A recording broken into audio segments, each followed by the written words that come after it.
Hola, muy buenos días para todos. Bienvenidos a nuestra charla sobre el impuesto de timbre, sobre el decreto 175 del 2025.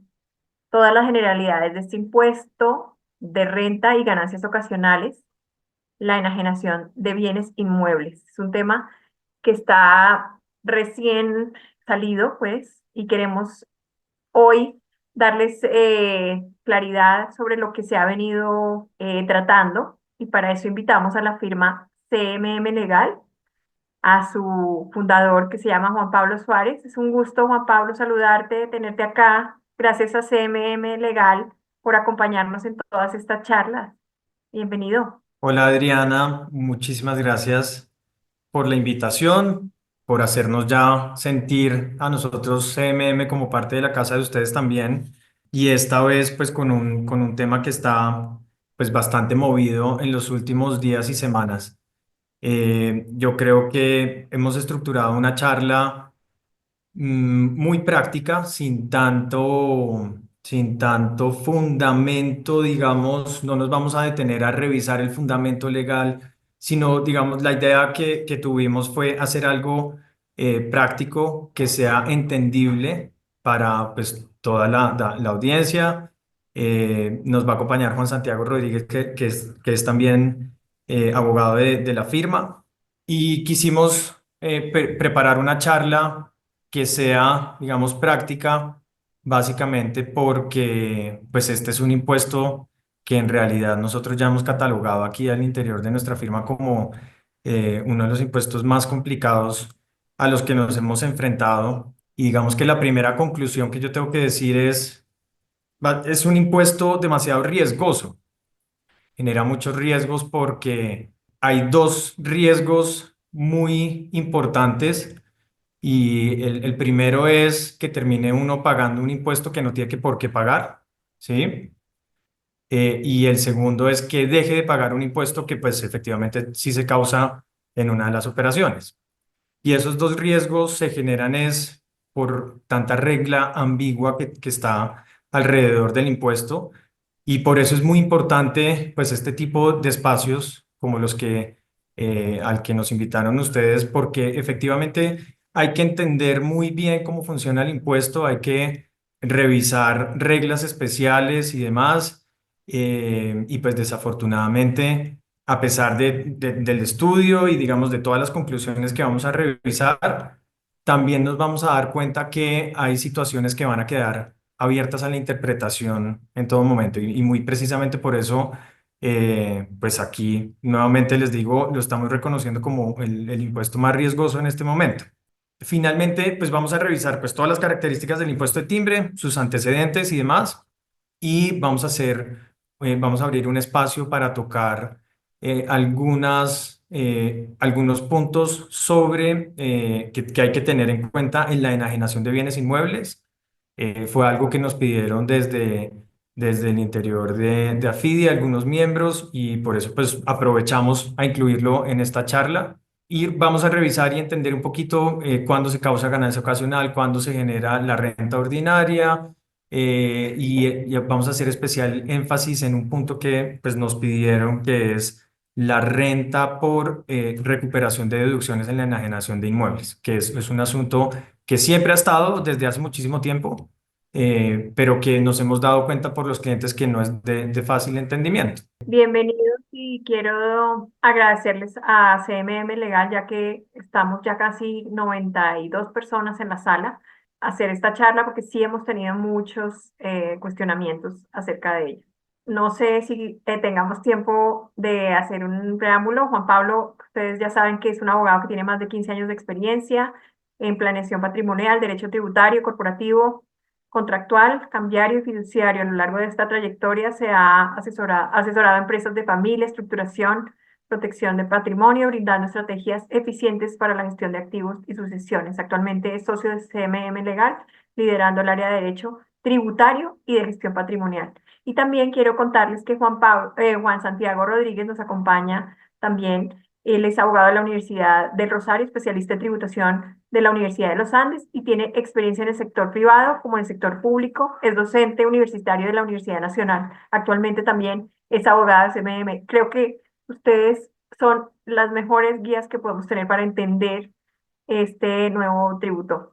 Muchas gracias por acompañarnos y adelante Juan Pablo y Juan Santiago. Muchas gracias. Listo, entonces vamos a revisar los antecedentes. Vamos a, entendiendo que ya es un impuesto que tenemos que entender como asumir de alguna forma como novedoso, aun cuando ya vamos a ver que lleva prácticamente 50 años vigente en nuestra legislación. Entonces vamos a revisar todos los los elementos del impuesto.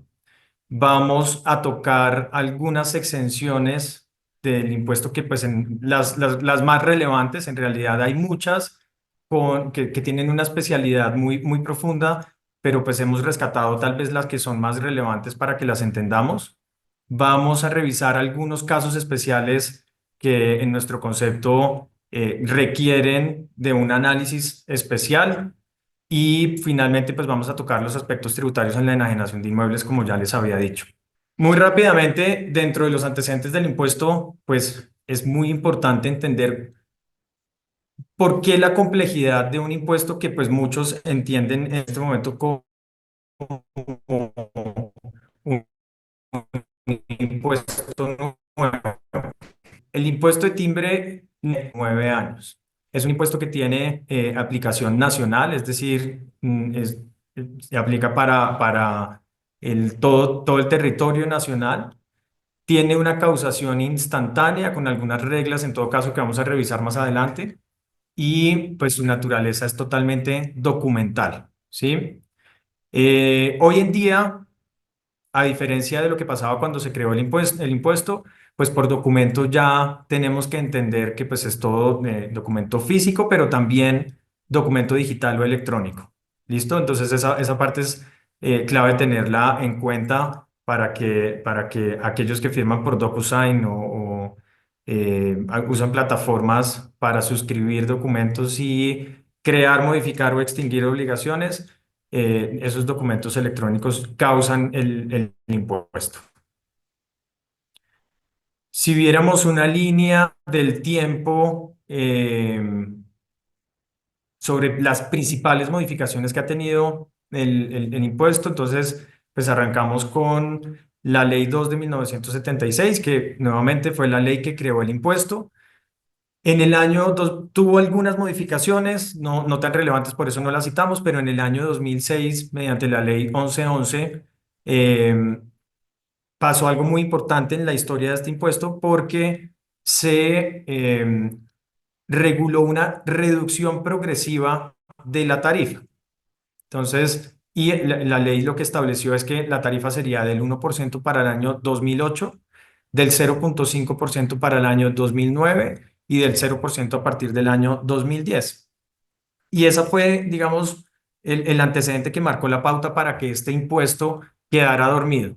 Quedara dormido porque, pues efectivamente, a partir del año 2010, el impuesto pasó a estar grabado con tarifa cero, pero pues no por el hecho de que estuviera grabado tarifa cero dejó de existir. En algunos casos muy puntuales, 3 artículos del Estatuto Tributario regulan algunas situaciones o hechos generadores que han mantenido vigente el impuesto con una tarifa aplicable, pero es una tarifa especial, no es la tarifa general. Por eso aquí hacemos especial énfasis de que es un impuesto que ha estado vigente hasta la fecha desde 1976, que fue el año de su creación. En 2021 tuvo otro momento importante porque el impuesto de timbre que había quedado vigente con tarifa aplicable para algunos actos o trámites ante embajadas y cónsules en el exterior también quedaron eliminados por la ley 2152 del 2021. Eso fue un poquito más reciente. Y nuevamente nace el impuesto de timbre con un poquito más de relevancia a partir del año 2022 con la reforma tributaria 22, la ley 2277, que fue la última reforma tributaria del gobierno Petro.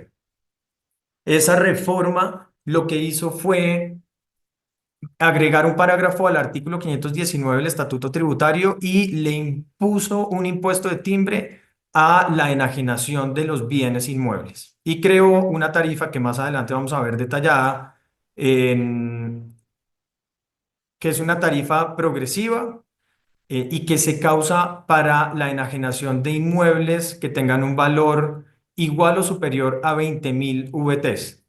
Recuerden que la VT es una unidad de valor para efectos tributarios que va modificándose todos los años, pero que para efectos del 2025, por el valor que ya tiene, representan esas 20.000 VTs 995 millones de pesos aproximadamente. Luego, solamente la enajenación de bienes inmuebles que superen esa cuantía causa el impuesto de timbre con una tarifa muy especial que va desde el 1,5%, pues 0,00% para los inmuebles con cuantía inferior a las 20.000 VTs y 1,5% y hasta 3% a medida que el valor de la cuantía va incrementándose.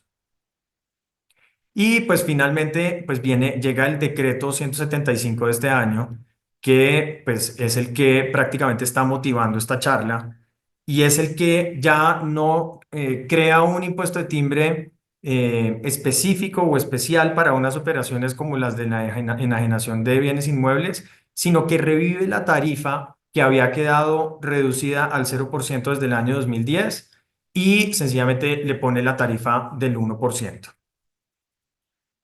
Listo. Gracias, Juan Pablo. Yo creo que en esta diapositiva lo que intentamos hacer fue hacer toda una línea de tiempo de qué ha pasado y creo que tenemos que quedar con varios momentos. Esta línea de tiempo va a ser muy importante para entender varias cosas. Lo primero, el impuesto de timbre no fue creado este año. El impuesto de timbre siempre existió y siempre tuvo unas reglas en la ley. Porque como vimos, es un impuesto que lleva casi 50 años vivo. ¿Qué es lo que pasaba? Que tenía una tarifa del cero, entonces por eso no lo veíamos tan relevante en las transacciones normales. Segundo, el impuesto de timbre hay que diferenciarlo en dos cosas. Uno es el impuesto de timbre por la suscripción de documentos privados o públicos, que es el que va a cobrar especial relevancia por este decreto de conmoción interior. Y el otro es el que ya existía desde la última reforma tributaria, que es el impuesto de timbre de inmuebles. Entonces, ahí vemos que hay varios escenarios en los que tenemos que tener diferenciaciones. ¿Listo? Ahora, yo creo que es importante entender em, el momento en el que pues, se crea el decreto de conmoción, el de impuestos para la conmoción interior, porque no es normal que en un periodo gravable, pues, y no en el cambio de periodo gravable, se cree un impuesto. Normalmente los impuestos aquí en Colombia, por normativa constitucional, tienen que crearse con una ley que entra en vigencia en el periodo siguiente al periodo en el que fue aprobado, ¿sí? Sin embargo, en estados de conmoción interior, la misma Constitución ha facultado al gobierno nacional para que, mediante decretos legislativos, cree impuestos. Y eso, digamos, desde 1994 ha sido respaldado por la Corte Constitucional, eh, otorgándole esos derechos o esas facultades extraordinarias al gobierno para que cree impuestos que busquen mitigar las causas de perturbación que motivan la conmoción interior. ¿Sí? Y lo que dijo es que tratándose de impuestos que se creen bajo el estado de conmoción interior, serán impuestos que tendrán una vigencia para todo el periodo fiscal. Y esa parte es importante aclararla porque ya hemos tenido consultas que nos dicen oiga, ¿cómo funciona que se cree un estado de conmoción interior que tiene vigencia de 90 días, pero que los impuestos tengan vigencia por todo el periodo fiscal? Y ahí la explicación. Eso tiene un antecedente constitucional en donde la facultad del decreto legislativo para creación de impuestos en estados de conmoción interior tengan un alcance para todo el periodo fiscal en el cual fueron creados. Eso significa que la modificación de la tarifa al impuesto de timbre va a generar que el impuesto de timbre esté vivo hasta el 31 de diciembre de este año. Adelante, por favor.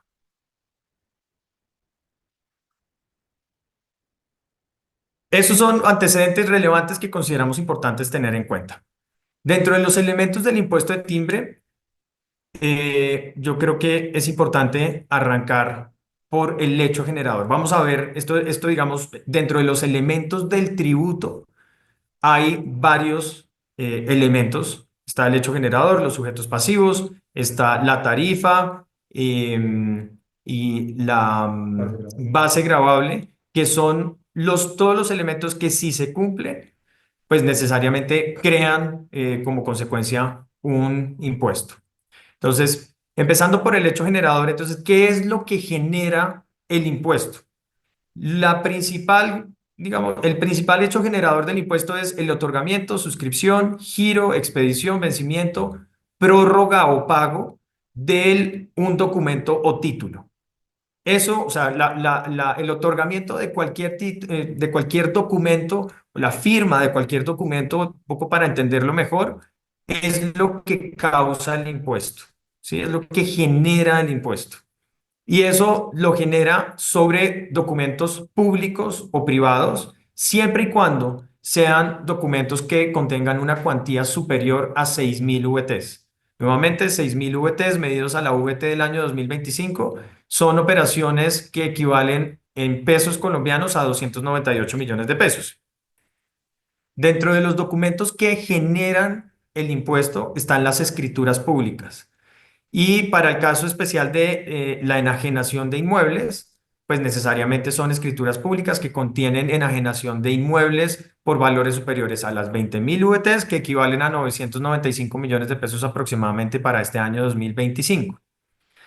Como les decía, hay algunos actos o documentos que no tienen una cuantía específica, pero que sí causan el impuesto y que están regulados de manera muy especial y que de hecho son los documentos que han mantenido vivo el impuesto desde su creación y hasta la fecha, incluso sin reducción de tarifa al 0% desde el año 2010. Por ponerles un ejemplo, la expedición de pasaportes está grabada con el impuesto de timbre y eso no ha cambiado nunca. La expedición de visas para extranjeros, etcétera, etcétera. Están regulados taxativamente en los artículos 521 y 523 del Estatuto Tributario y no vamos a hacer referencia a ellos porque no son lo que motivan el cambio en este momento. Para que exista un hecho generador, lo tiene que ejecutar entonces ya un sujeto pasivo del impuesto. Ya vamos a ver adelante quiénes son esos sujetos pasivos porque también se tienen que cumplir algunas condiciones. Y muy en línea con lo que mencionaba Juan Santiago hace unos minutos, tratándose de la vigencia y aplicación del hecho generador. Entonces, yo creo que nosotros lo resumimos en tres. Aplica para o estará vigente entre el 22 de febrero y el 31 de diciembre del 2025 para los documentos privados o públicos que contengan una cuantía superior a 6.000 VTs. Para el caso de los bienes inmuebles, ese, digamos que no queda sometido a la vigencia hasta el 31 de diciembre, sino que ese permanecerá vigente hasta que no modifiquen el estatuto.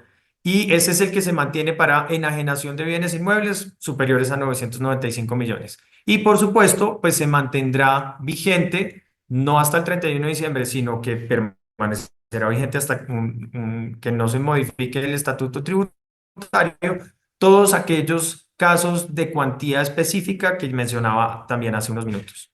Desde el punto de vista del ámbito territorial, genera el impuesto todo documento que sea otorgado dentro de Colombia, pero también todo documento que se otorgue por fuera del país, pero que tenga un efecto jurídico o que cree, modifica o extinga obligaciones dentro del territorio colombiano.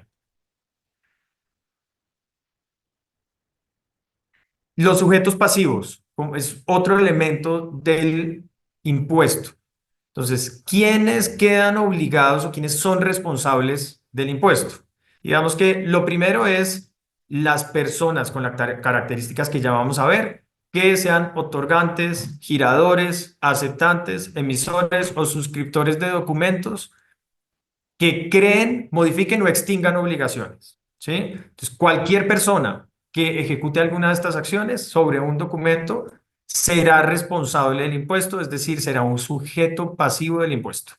Ahora, ¿quiénes son esas personas? Son personas naturales y tratándose de personas naturales deben cumplir condiciones específicas. Son personas naturales que primero tienen que tener la condición de comerciantes, ¿sí? Para ser comerciantes hay que estar inscritos en la Cámara de Comercio como comerciantes. Y son personas que hayan obtenido ingresos o hayan tenido un patrimonio bruto superior a 30.000 VTs en el año inmediatamente anterior. Esos 30.000 VTs son 1.493 millones de pesos. Luego, si yo como persona natural tuve ingresos iguales o superiores a 1.493 o tengo un patrimonio bruto de 1.493 millones, y además soy comerciante porque son condiciones que deben ser concurrentes, soy sujeto pasivo del impuesto, ¿sí? Esta condición, tratándose de personas naturales, no la cumplen todo el mundo, pero sí muchísimas personas. Y lo que hay que entender es que específicamente, pues, especialmente hay que cumplir las tres condiciones. Las dos condiciones, ser comerciante o tener ingresos o patrimonio superior a 1.493 para quedar como sujeto pasivo. Las personas jurídicas o asimiladas son sujetos pasivos del impuesto, por supuesto. Entidades públicas, salvo las que están expresamente exceptuadas, ya las vamos a ver. Y aquella persona a cuyo favor se expida, otorgue o extienda un documento con las condiciones antes mencionadas. Dentro de las entidades de derecho público que están expresamente exceptuadas está la nación, los departamentos, los distritos municipales, los municipios, los entes universitarios autónomos y algunas entidades pues, de carácter muy especial. Y aquí hay un punto muy importante que también nos han consultado y es ¿quién paga el impuesto? Porque en realidad pues, no hay claridad, es sencillamente porque la ley no lo establece. Yo creo que desde la reforma tributaria del 2022 sí se ha venido adoptando ya una costumbre y es que para el pago del impuesto de timbre en la enajenación de inmuebles, las partes han venido repartiéndose el impuesto 50 y 50%. Sin embargo, no es que sea una norma aplicable para todos los casos. Lo cierto es que las partes en su facultad de regular, digamos, los contratos de la manera que quieran, pueden establecer quién es el que asume el valor a pagar del impuesto.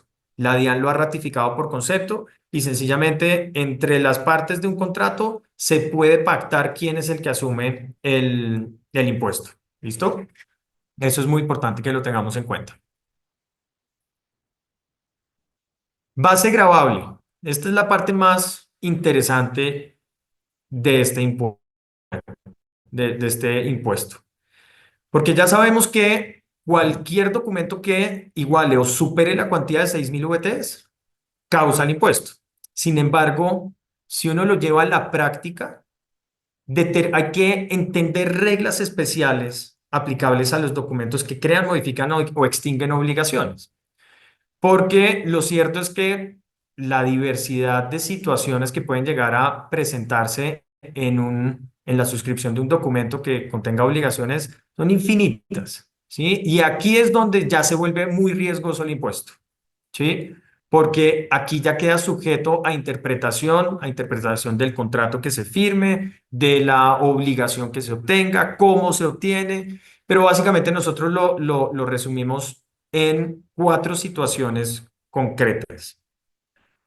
Y tenemos que entender las reglas aplicables para contratos o documentos que tengan una ejecución instantánea, contratos que tengan una ejecución sucesiva y con duración definida, contratos de duración indefinida, es decir, aquellos que establecen obligaciones sin un periodo de tiempo determinado y que además tengan cuantía determinada, y aquellos contratos de cuantía indeterminada, que ahí sí les digo, ahí hay 1.000 opciones para entender cómo se causa el impuesto. Y si a eso le sumamos además la temporalidad del impuesto, pues digamos que ya tenemos que entrar a revisar a fondo una situación concreta que pueda llegar a causar el impuesto para determinar si efectivamente se causa o no. Me refiero, y ya voy a hacer detalle más adelante en eso, pero me refiero a documentos que se suscriban,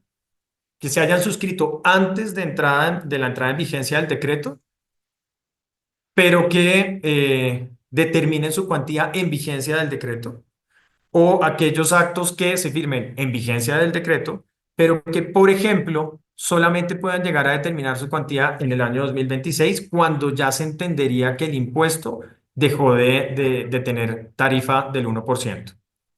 Y por supuesto, contratos en moneda extranjera, hay que entenderlo, no es tan complicado en realidad, pero es importante que lo entendamos. Ya vamos a hacer especial énfasis en estos 5 puntos. Con relación a la tarifa, creo que ya quedó supremamente claro. La tarifa del impuesto de timbre para las operaciones diferentes a enajenación de inmuebles es del 1%. Y para el caso de la enajenación de inmuebles, es una tarifa progresiva, que es la que ven en la tabla que está proyectada en la diapositiva. Es una tarifa progresiva marginal, y yo siempre me detengo a explicar tarifa progresiva marginal, porque los clientes nos han hecho saber que no es tan claro. Eh, la tarifa que es progresiva debe entenderse sencillamente como la tarifa que aumenta cuando la cuantía también aumenta, ¿sí? A mayor valor de cuantía, mayor tarifa. Y por eso en esa tabla que ustedes ven proyectada, ven que hay 3 tarifas. Tarifa del 0%, del 1,5% y del 3%.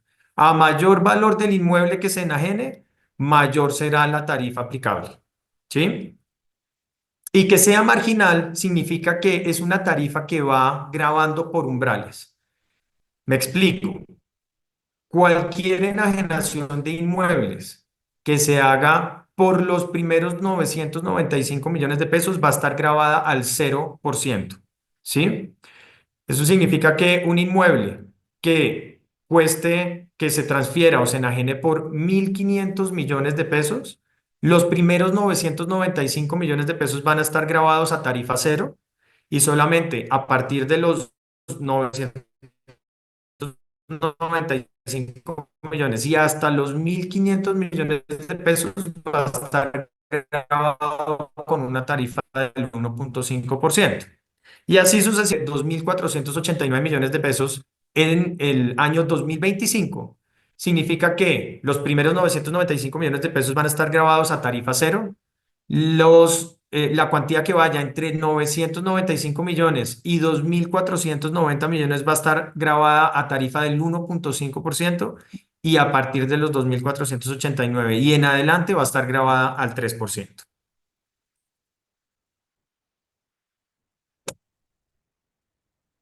Esto es una tabla que ha venido circulándose por un mismo concepto de la DIAN.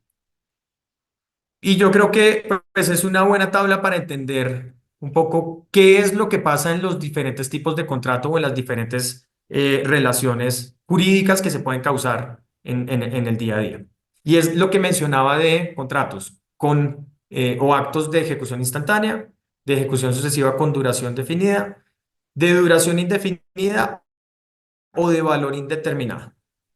Entonces, los contratos que tienen ejecución instantánea, sencillamente, los documentos que tengan una ejecución instantánea que superen los 6.000 UVTs causan el impuesto inmediatamente, o concomitante al momento en que se suscribe el documento que crea, modifica o extingue la obligación.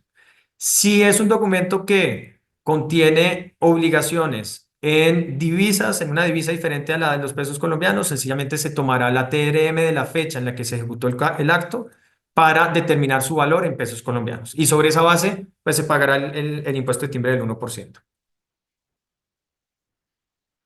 En los contratos de ejecución sucesiva con duración definida, esos son contratos que, para llevarlo a un ejemplo, puede ser un contrato de arrendamiento, ¿sí? Los contratos de arrendamiento son contratos de ejecución sucesiva que generalmente tienen una duración definida. Entonces, supongamos el contrato de arrendamiento que está pactado para 3 años con un mismo valor del canon sin modificaciones, son contratos que causarán el impuesto si tienen una cuantía determinada por el valor total del contrato, ¿sí? Y se causará en el momento de la suscripción del contrato. ¿Por qué? Porque es un ejemplo en donde se firma un contrato y las partes tienen certeza de cuál será el valor total de la ejecución del contrato durante toda la vigencia del mismo. Por supuesto, es un documento que necesariamente ahí están haciendo preguntas. Si quieren esas preguntas, las podemos revisar al final de la charla, ya que pues, la ley no incluye el IVA. El IVA no hace parte de la base para poder determinar si efectivamente o supera los 6.000 VTs o determina la base gravable. Pero, entonces, para esos contratos se tiene que medir la cuantía del impuesto sobre el valor total de los cánones durante los 5 años o 3 años de ejecución que ponía para el ejemplo. Nuevamente, si está pactada en divisas, se tomará la TRM aplicable a la fecha de suscripción del contrato y necesariamente sobre esa base es que se calculará el impuesto. Los contratos de duración indefinida. En los contratos de duración indefinida, en donde hay una cuantía determinada, entonces la base del impuesto será la suma total de,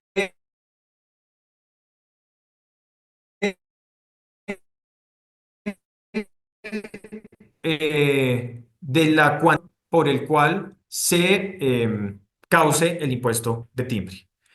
Ya vamos a ver algunas reglas de ajuste en el impuesto de timbre, porque aquí es donde ya empieza a volverse un poquito más complicado.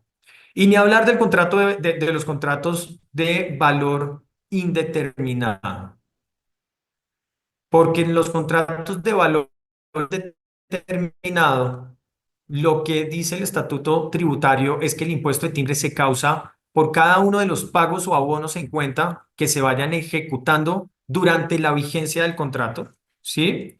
Sin perjuicio de que al momento de liquidar totalmente el contrato se tenga que ajustar el impuesto. Me explico. Un contrato de ejecución sucesiva que tiene cuantía indeterminada, cuyos pagos, digamos, durante la duración y vigencia del contrato se van a ir materializando periódicamente. Son contratos en donde se causa el impuesto de timbre por cada uno de los pagos o abonos en cuenta que se generen en ejecución o en desarrollo del contrato, ¿sí? Entonces, si es un contrato de ejecución sucesiva con valor indeterminado por 2 años, en donde, por ejemplo, hay 24 pagos, solamente los pagos que se hagan y que superen la cuantía de 6.000 VTs son los que van a causar el impuesto de forma inmediata, en la misma fecha en la que se otorga, en la que se hace el pago o se hace el abono en cuenta, ¿sí? Sin embargo, lo que dice el estatuto es que aquellos pagos que no hubieran causado el impuesto en alguno de esos pagos o abonos en cuenta deberán ajustarse al final de la ejecución del contrato cuando ya uno pueda determinar efectivamente la cuantía total del contrato.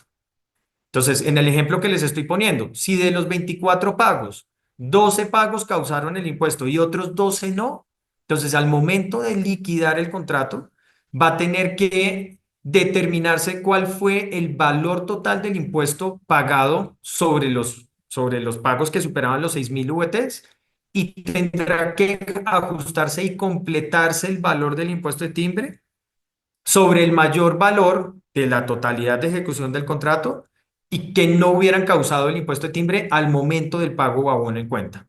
¿Listo? Esas reglas hacen que comience a volverse ya, digamos, necesario analizar cada caso concretamente. no es conveniente entender que esto sencillamente es una regla general que puede salir uno y aplicar como si fuera la fórmula pues, de matemática que no tiene margen de movilidad. No. Estas reglas que estamos analizando, yo creo que es bueno entenderlas, ¿sí? Saber que son reglas que eventualmente pueden llegar a causar el impuesto, pero nuestra recomendación desde ya es que hagan un análisis a cada uno de los casos concretos para poder determinar en qué momento se causa el impuesto, cuál es la base para determinar la base gravable que causaría el impuesto y el momento de pago. ¿Listo?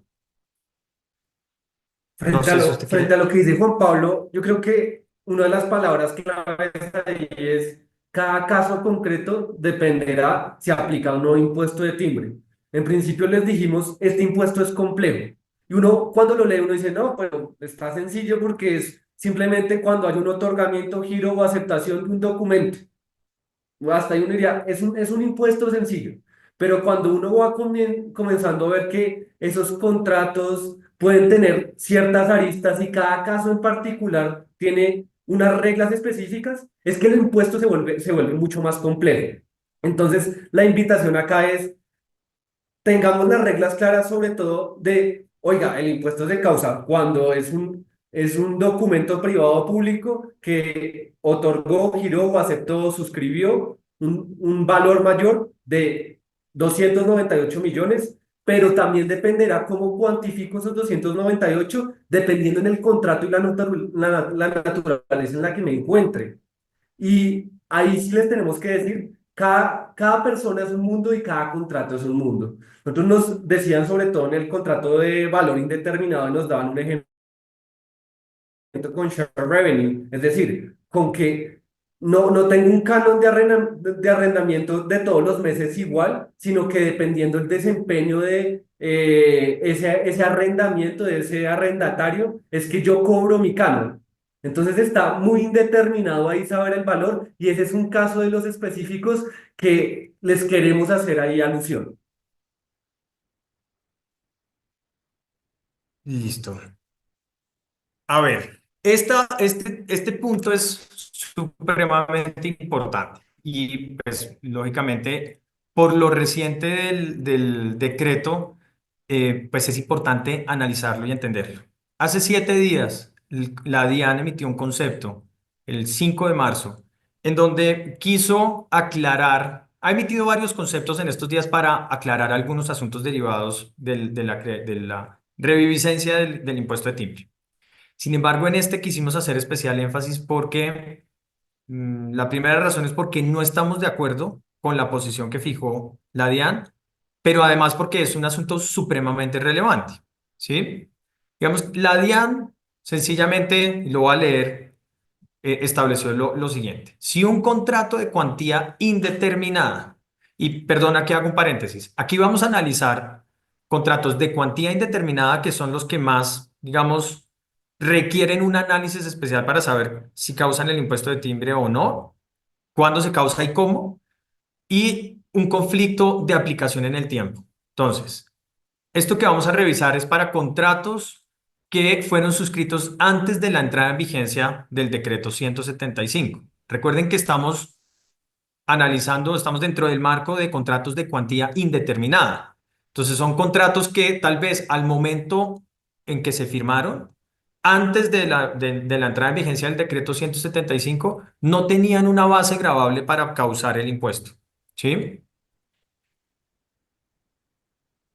Pero esa cuantía necesariamente fue determinable o puede llegar a ser determinable después de la entrada en vigencia del decreto que fue el 22 de febrero del 2025. Entonces, ¿ahí qué? ¿Ahí qué hacemos? Entonces, la DIAN sacó un concepto intentando, pues queriendo obviamente establecer su posición y su posición en nuestro concepto, pues la más conveniente que es la que busca el recaudo y sencillamente estableció lo siguiente. Si un contrato de cuantía indeterminada fue suscrito antes del 22 de febrero de 2025, el hecho de generador se configuró al momento de la suscripción, suscripción, otorgamiento o aceptación. ¿sí? En eso, hasta ahí estamos totalmente de acuerdo. No obstante, dado que la base gravable se define con cada pago o abono en cuenta, dependiendo del tipo de contrato, la tarifa aplicable será la vigente en la fecha en que se efectúen los mismos. Entonces, básicamente lo que está diciendo la DIAN es, si usted firma un contrato de cuantía indeterminada el 15 de enero del 2025 y el primer pago lo tiene que hacer en marzo, como al 15 de enero la tarifa era cero, pero el pago usted lo va a hacer en el mes de marzo, ya entrada en vigencia el decreto 175, sencillamente aplica la tarifa que está vigente al momento del pago, ¿sí? Obviamente es una interpretación súper conveniente, absoluta, en nada de acuerdo con ese concepto y lo cierto es que pues no lo hacemos de una forma caprichosa. Si nosotros nos vamos a los conceptos más básicos de los elementos esenciales de un impuesto, que eran los que les mencionaba inicialmente, base gravable, sujetos pasivos, hecho generador, etcétera, eh, esa interpretación que está sacando la DIAN, digamos que vulnera uno de esos elementos esenciales del tributo, que es el hecho generador. Para nosotros, el hecho que genera el impuesto para este caso fue la suscripción del documento, es decir, la firma del contrato el 15 de enero del 2025 cuando no estaba vigente el decreto. Eso significa que el hecho se generó en un momento en donde la tarifa era del 0%, ¿sí? Y no por el hecho de que se haga un pago o abono en cuenta, cambia ese concepto del hecho generador del impuesto. Y eso, pues, lo estamos diciendo no solamente porque es lógico, desde el punto de vista, digamos, del análisis de lo que se configuran los elementos esenciales de un tributo, sino porque fíjense que hay artículos que hablan de la causación del impuesto. El artículo 14144 del Decreto Único Reglamentario del 2016 establece lo siguiente, dice, sin perjuicio de lo contemplado en el artículo 527 del Estatuto Tributario, el impuesto de timbre nacional se causa en el momento del otorgamiento, suscripción, giro, expedición, aceptación, vencimiento, prórroga o pago. Hasta ahí, digamos que uno pudiera darle la razón a la DIAN, porque la prórroga o pago, que es que es el fundamento jurídico que está usando para decir que en estos casos sí se causa el impuesto, pero no, pareciera que la DIAN no terminó de leer el artículo, porque a renglón seguido dice lo que ocurra primero. Eso es lo que genera la causación del impuesto, lo que ocurra primero. Y dentro de todas las posibilidades para generar ese tema de causación está la suscripción del documento o el otorgamiento, ¿cierto? O el pago. Y si la suscripción del documento fue antes de entrar en vigencia del decreto, pues sencillamente ese es el hecho generador del impuesto. Y un hecho generador que si se causa que se genera en el momento de tarifa cero, pues sencillamente aplica para toda la ejecución sucesiva del contrato. ¿Listo? Eso, además, pues no es el único argumento que nos hace pensar a nosotros que la DIAN está equivocada. Eh, Hay jurisprudencia del Consejo de Estado eh, que habla de varios asuntos que pudiera llegar uno a concluir o a definir como un principio de favorabilidad en materia tributaria. En el año 2010, cuando precisamente hubo cambios de tarifa, surgió la misma discusión. ¿Cómo era aplicable el impuesto de timbre para documentos que habían sido firmados en 2009, pero que tenían una ejecución hasta 2011, 2012, cuando ya se había modificado la tarifa? Y en ese momento, sencillamente salió el Consejo de Estado y dijo, mire, por un principio de favorabilidad, aun cuando las leyes no pueden tener un efecto retroactivo, porque lo dice la Constitución, sí se reconoce que los cambios de tarifa de un impuesto son beneficios fiscales para los contribuyentes y en virtud del principio de favorabilidad, pues el contribuyente no queda, pues queda grabado a la tarifa que más le convenga. Luego, si no hay exoneración eliminación del impuesto, pero si hay un cambio de tarifa en la temporalidad que puede llegar a motivar un análisis, a ver si se causa o no el impuesto, pues necesariamente, por principio de favorabilidad, el documento que se firme antes del 22 de febrero del 2025 con ejecución sucesiva y cuantía indeterminada hacia futuro, queda grabado con la tarifa cero. ¿Sí? Y nuevamente, algo que ya mencioné, estos decretos legislativos son válidos en el marco de una conmoción interior, pero no por el hecho de que sean firmados en conmoción interior, tienen superpoderes como para violar ese principio de irretroactividad de los impuestos. Entonces, no puede ser que con el decreto que entró en vigencia en febrero de este año, que fue, que llegó a la vida jurídica con anterioridad a la entrada en vigencia del derecho. Todas esas situaciones son argumentos que en nuestro concepto hacen defendible la no causación del impuesto para aquellos contratos que son de cuantía indeterminada y que fueron firmados antes del decreto. Por supuesto, ahí nos divertiremos en esa diferencia de opiniones y digamos que desafortunadamente, aun cuando los argumentos en contra de este concepto son muy fuertes y son varios, lo cierto es que eso genera un problema infinito en la práctica, porque ya vamos a ver adelante quiénes son los agentes de retención, es decir, quiénes son los que deben recaudar los impuestos, el impuesto de timbre. Entonces, eso genera un problema en la práctica infinito, porque si ya la DIAN fija una posición en el sentido que estamos revisando, pues imagínense lo difícil que va a que va a ser llegar a una fiduciaria a defender esa posición, siendo la fiduciaria quien retenga el impuesto. La fiduciaria muy seguramente les va a decir, mire, yo no dejo que usted firme absolutamente nada, ni yo tampoco voy a firmar absolutamente nada hasta que no me pague el impuesto. ¿Por qué? Porque será la fiduciaria la obligada a recaudar y, digamos, responsable del impuesto en esos casos. Entonces, este tipo de situaciones generan problemáticas en la práctica, ¿sí? Como les digo, la posición desde el punto de vista de CMM es una sola y en estos casos no se causa el impuesto de timbre, sin embargo, vemos problemas en la práctica que van a tener que solventarse.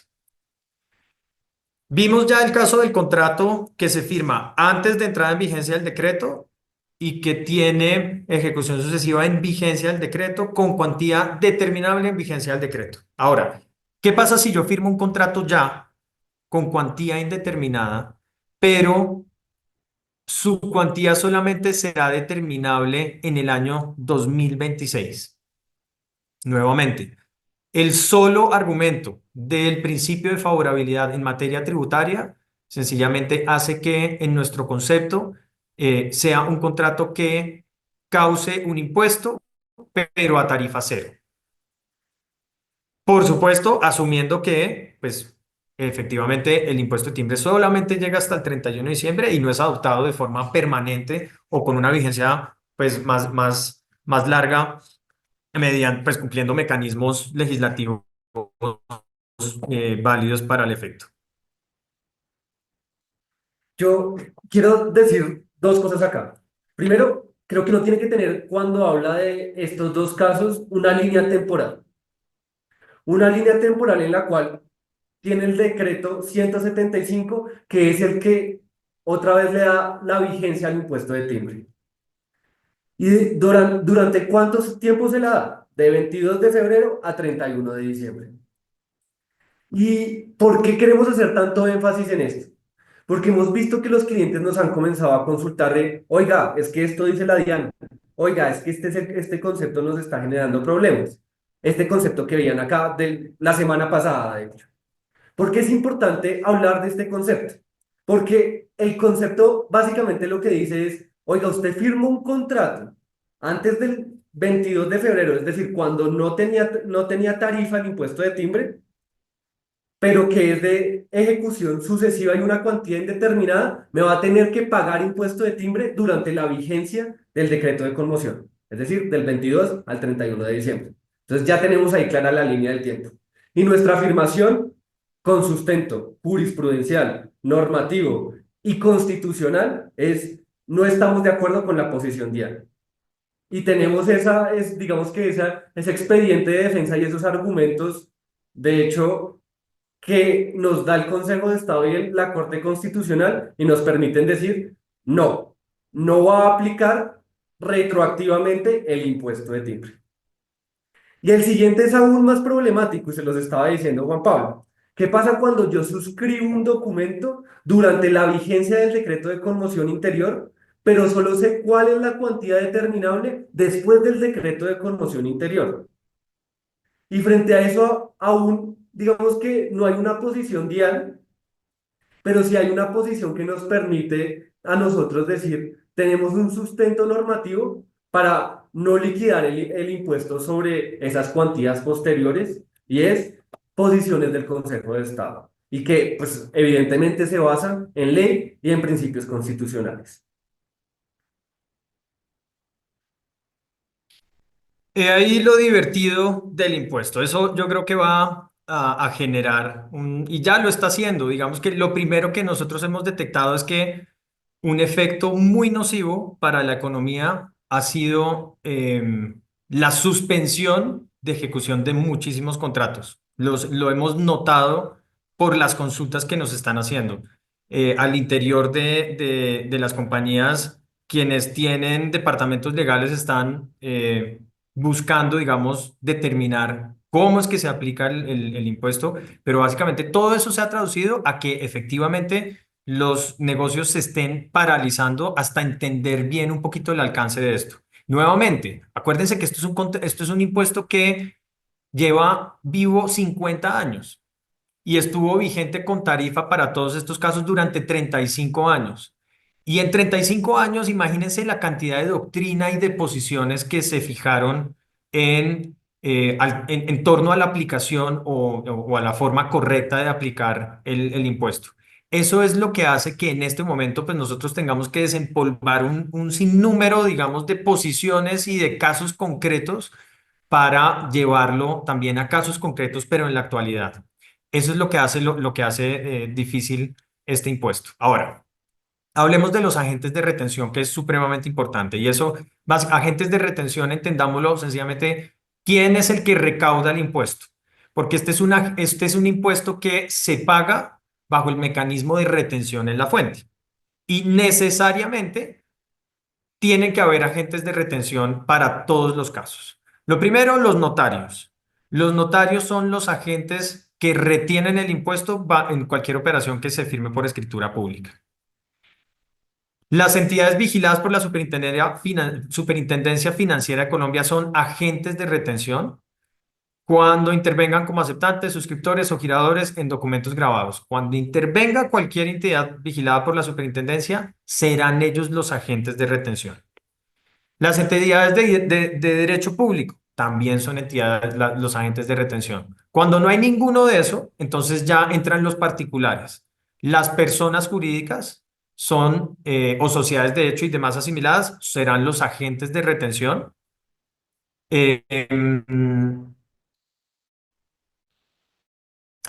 Aun si se encuentran exentos, esto es el impuesto por cualquiera de las causas que correspondan.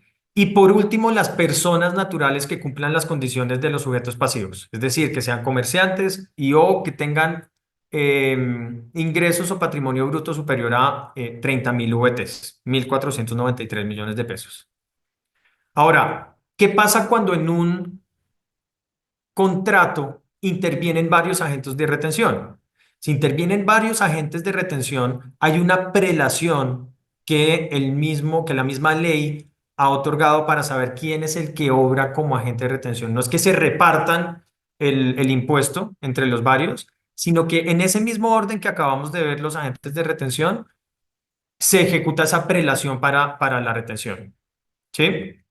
Cuando, por supuesto, pueden haber agentes de retención del mismo nivel. Entonces, cuando hay Cuando no hay agentes de retención del mismo nivel, entra a jugar esta prelación que estamos viendo, pero cuando hay agentes de retención del mismo nivel, se entenderá que quien retiene es el que paga, es el que realiza el pago, que es pues la regla general de recaudo de impuesto bajo el método de retención. Nosotros acá queríamos mostrarles un poquito un resumen y un diagrama de la debida diligencia de cómo sé si tengo que pagar o no impuesto de timbre. Y digamos que ya hicimos toda una línea temporal de sus elementos, sus cuantías, dependiendo del tipo de contrato, si se genera o no y cómo. Además de, ya vimos esa posición de la DIAN un poco problemática y que está generando un poco de bloqueo, sobre todo en agentes de retención y quienes suscriben el documento, además particulares, sino solo para los funcionarios. Y entonces por eso nosotros decidimos hacer este pequeño diagrama sencillo de respuestas sí o no para saber si estoy obligado o no a pagar el impuesto. Entonces la primera pregunta que uno se debería hacer ¿es un documento o título o valor que genera obligaciones? Si la respuesta es no, ahí mismo sé que no tengo un impuesto. Si la respuesta es sí, tengo que pasar a una siguiente pregunta y ¿esa obligación es de más de 298 millones? Bueno, casi 299. Si la respuesta es sí, de nuevo, voy a tener que analizar si voy a pagar el impuesto y la respuesta es no voy a tener impuesto. Si no tengo esa cuantía, no tengo el impuesto. La siguiente pregunta entonces que uno se tendría que hacer es, ¿alguno de los que intervienen en el acto, pues los sujetos pasivos que vimos, que ya vimos que son entidades públicas, sociedades, bueno, algunas entidades públicas, sociedades y personas naturales con más de ingresos o patrimonio de más de 30.000 VTs que sean comerciantes? Si la respuesta es sí, en principio estoy ante un impuesto. Un impuesto, ¿y por qué digo en principio? Porque tengo que analizar si hay exenciones o no. Y eso es un tema que ya vamos a ver un poquitico más adelante, pero quiero que se queden con este diagrama, que es un pequeño resumen de lo que hemos visto y que les hemos, digamos que mostrado de manera más compleja, ya en un solo diagrama un poco más sencillo, con preguntas sencillas para saber si tengo el impuesto o no. Listo. Casos especiales que ameritan discusión, varios. Entonces, dentro de los casos especiales, división de la tarifa. Y esto es algo que funciona, ¿cómo funciona? Si en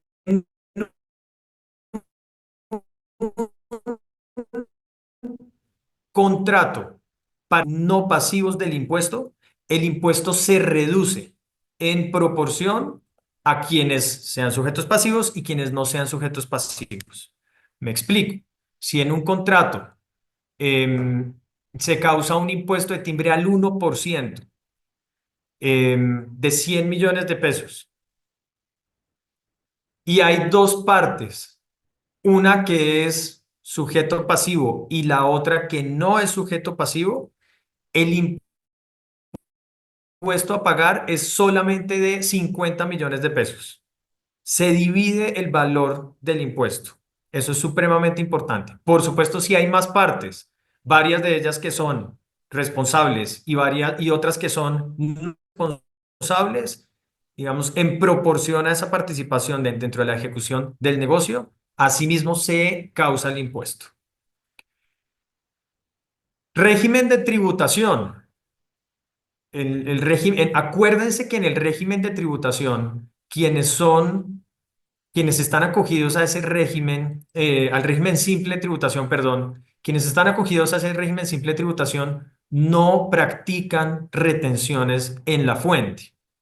Esto no ha sido, digamos, motivo de análisis ni de ningún pronunciamiento por el momento, pero desde CMM entenderíamos que al no existir un agente de retención que participe en un negocio en donde todas las partes son pertenecientes al régimen simple de tributación, no hay lugar a la causación del impuesto. Salió un concepto muy reciente de la DIAN en donde quiso aclarar el tema, pero lo que aclaró es que en aquellos contratos en donde participe un una de las partes esté acogida al régimen simple de tributación, pero existan otros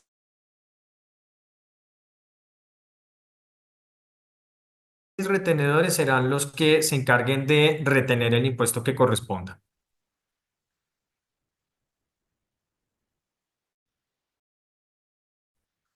Pronunciamientos DIAN que vale la pena que tengamos en cuenta.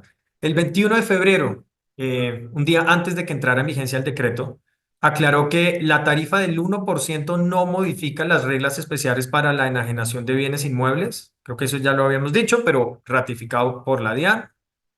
Y hubo al principio varias preguntas sobre cuándo era que se entendía que empezaba a regir el impuesto, porque de la forma como quedó redactada la vigencia, hablaba de al quinto día hábil después de promulgado el decreto. Entonces eso generó, digamos, discusiones o análisis, pero pues sencillamente aclaró la DIAN que el impuesto entró a regir desde el 22 de febrero de este año. Desde el 2006 ya la DIAN había emitido un concepto que habla de los contratos accesorios, ¿sí? Y el contrato accesorio es una de las exenciones. Ya vamos a ver casos específicos de exenciones que no causan el impuesto. Y uno de ellos es el contrato accesorio. Por ahí ya vi una de las preguntas que ahorita vamos a revisar que habla de otros CIS o documentos que se firmen con posterioridad al contrato, mejor dicho, todo contrato accesorio a un contrato que fue suscrito antes de entrada en vigencia el decreto, que entendiendo por contrato accesorio aquel documento que sencillamente es necesario para que el negocio original subsista, es un acto exento del impuesto, independientemente de la cuantía que tenga. ¿Sí? Sencillamente es uno de los actos que no constituye el hecho generador del impuesto. ¿Listo?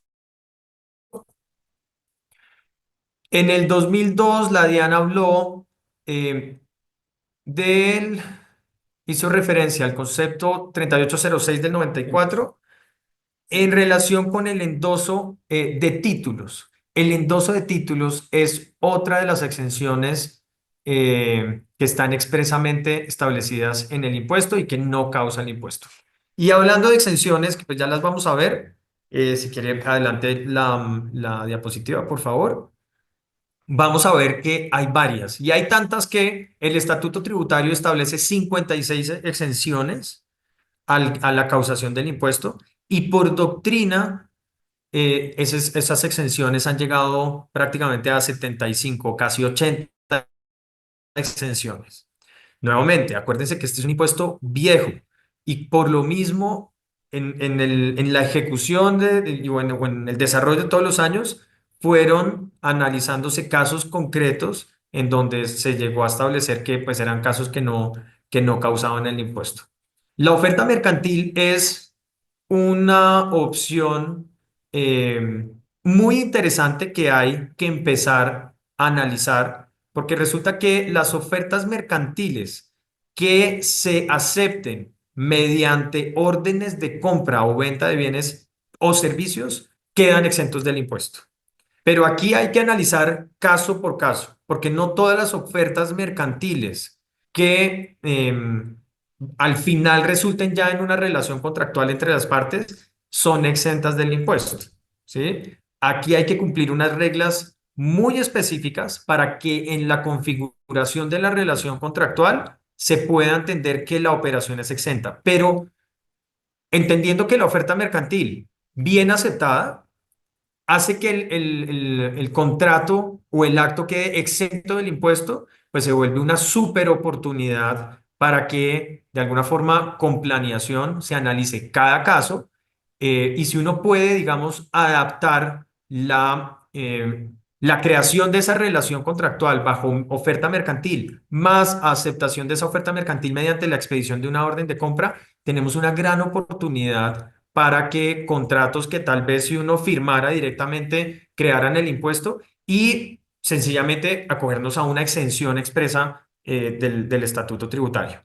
Yo hablando con algunos colegas, efectivamente decía como, mire, pues es que esa era la razón por la que en los contratos de arrendamiento, en los contratos de colaboración empresarial como cuentas en participación, en los contratos de cuantía indeterminada sujetas, digamos, a mil cosas, se hacía todo por oferta mercantil con aceptación de oferta mercantil y lógicamente esto no es aplicable a todos los casos, pero sí se abre una oportunidad para que uno pueda adaptar varios negocios y operaciones a una oferta mercantil aceptada en debida forma. ¿Sí? En debida forma, pues es cumpliendo con unos requisitos pues, específicos que establecen ya tanto la doctrina como la jurisprudencia. En concepto de febrero de este año, em, ya había hecho referencia a este concepto que fue el que dijo que en aquellos contratos donde participe un sujeto pasivo del régimen simple, pues necesariamente existiendo otros sujetos pasivos del impuesto o agentes retenedores, serán ellos los responsables del impuesto.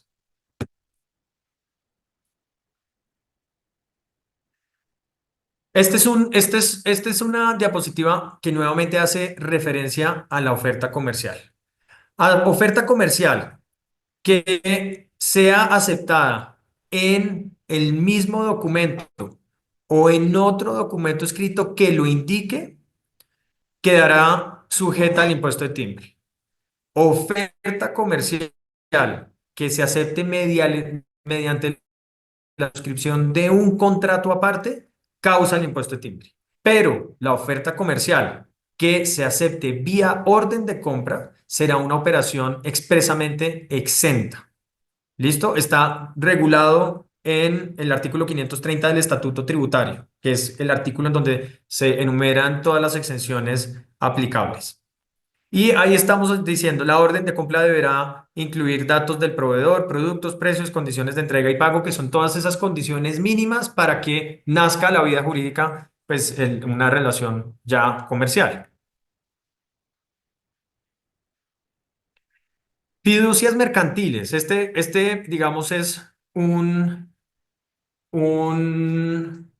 una operación que para efectos inmobiliarios es muy importante entender, porque en la constitución de fiducias mercantiles uno puede hacer transferencia de inmuebles que constituyan enajenación desde el punto de vista fiscal, pero también puede hacer transferencias de inmuebles con neutralidad fiscal.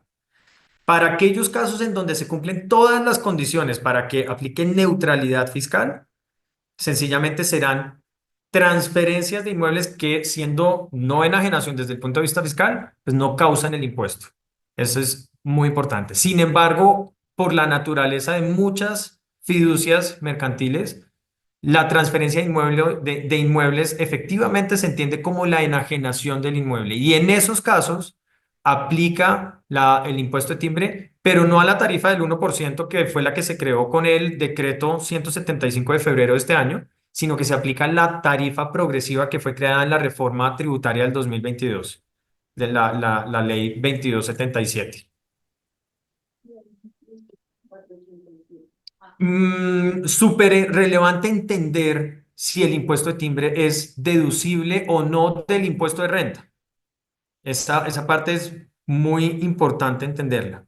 Y la respuesta es sí, por aplicación de los artículos 115 y 107 del Estatuto Tributario, efectivamente uno pudiera llevar como deducible en el impuesto de renta el impuesto de timbre que pagó en un acto específico. Lo más importante que va a tener que establecerse ahí es si es un impuesto que se generó en ejecución de un acto o contrato que tenga relación de causalidad con la actividad generadora de renta. Si esas condiciones, digamos, se cumplen, hay deducibilidad del impuesto de timbre para efectos del impuesto de renta. Y otro de los temas importantes es preguntarnos también, todos, acá cuando uno tiene impuesto de timbre pueden pasar dos cosas. Lo, no lo pagué estando obligado a pagarlo, o lo pagué sin estar obligado a ello. En el caso en que lo pagué y no estaba obligado a ello, surge la pregunta para el contribuyente. Oiga, ¿puedo solicitar en devolución ese pago en exceso o pago de lo no debido? Y la respuesta es sí. ¿Por qué? Porque aplican los principios generales del derecho que dicen que todo pago en exceso o pago de lo no debido se puede solicitar en devolución.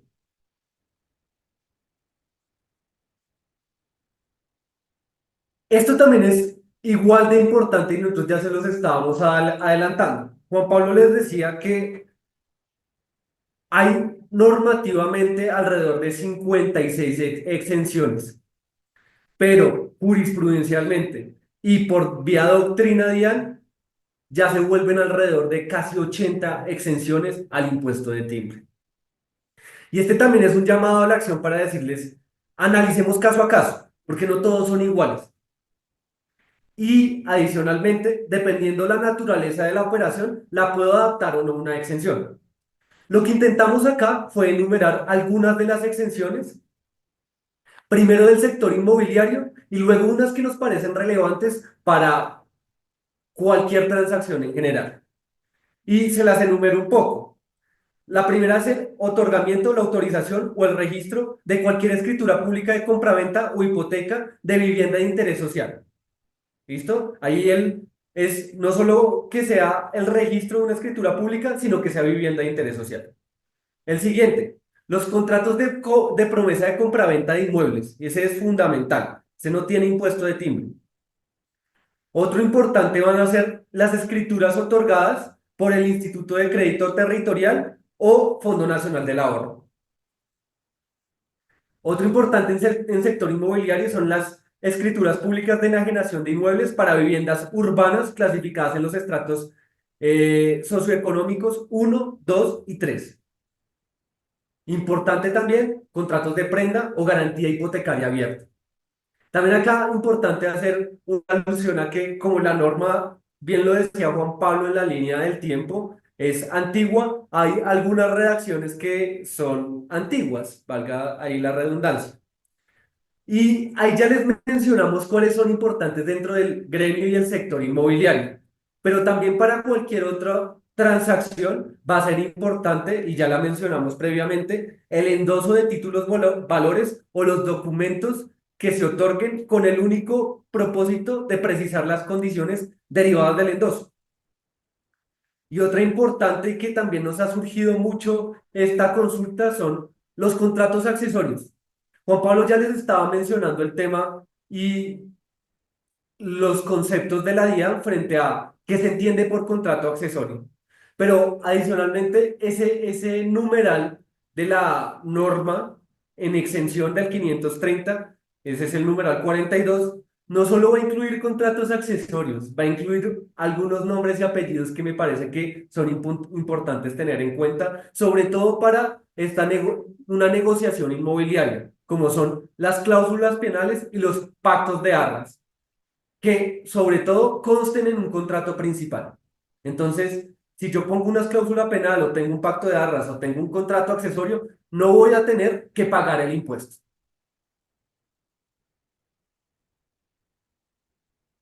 Correcto. Yo creo que para el tema de extensiones, nuevamente hay que saber que hay casi 80 exenciones. Entonces, en toda planeación o en todo acto o contrato que pues tenga una cuantía material, vale la pena hacer la revisión para saber si uno se puede enmarcar estratégicamente hablando dentro de alguno de los casos exentos. Para cada caso, nuevamente, yo les mencionaba hace un rato que estas son reglas generales, pero que no puede dar uno como sencillamente aplicables para todos los casos.